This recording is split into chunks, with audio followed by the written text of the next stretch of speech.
Europe 1, 6h56, Thomas Soto. C'est l'heure de retrouver Géraldine Vosner pour le vrai faux de l'info de la matinale. Bonjour Géraldine. Bonjour Thomas. Ce matin, l'affolement de Jacques Cheminade quand il regarde la dette. Le candidat de Solidarité et Progrès dénonce l'occupation de la France par la grande finance, responsable pour lui de la majeure partie de la dette de la France. Notre dette publique, 239 milliards en 1979, 2170 milliards aujourd'hui. Et dans ce temps-là, on a payé pour environ 1400 milliards d'intérêts. Donc c'est ça une occupation financière.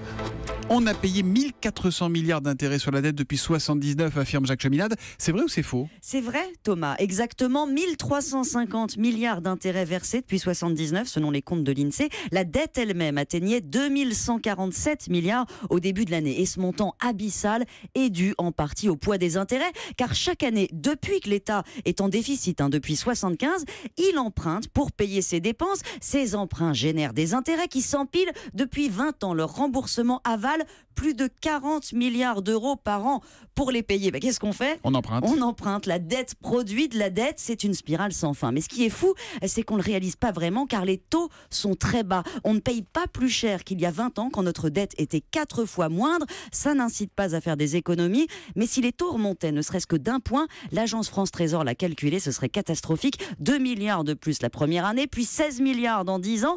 Comme cette dette est détenue à 60% par des étrangers, Jacques Cheminade parle d'occupation. Ses prêteurs, évidemment, ne prêtent pas gratuitement. En tout cas, c'est là une vraie bombe à retardement. Que proposent les candidats, Géraldine ? Vous avez en gros 3 écoles. La première, Marine Le Pen, Jean-Luc Mélenchon, Benoît Hamon, dans une moindre mesure, considère qu'il n'y a pas de problème de dépenses, que la grande finance, les banques se sont enrichies. La dette est donc illégitime en partie. On peut la renégocier.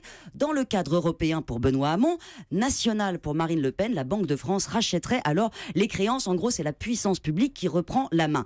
Deuxième école, celle d'Emmanuel Macron. Il veut freiner l'augmentation naturelle des dépenses, mais pas les réduire pour relancer l'économie. L'idée, c'est de les réorienter vers l'investissement. Finalement, le plus radical, c'est François Fillon, qui veut, lui, des coupes franches, 100 milliards de dépenses en moins pour casser la spirale de l'endettement public. Et voilà donc un regard sur la dette signé Géraldine Vosner dans le vrai faux de l'info. À demain, Géraldine. À demain.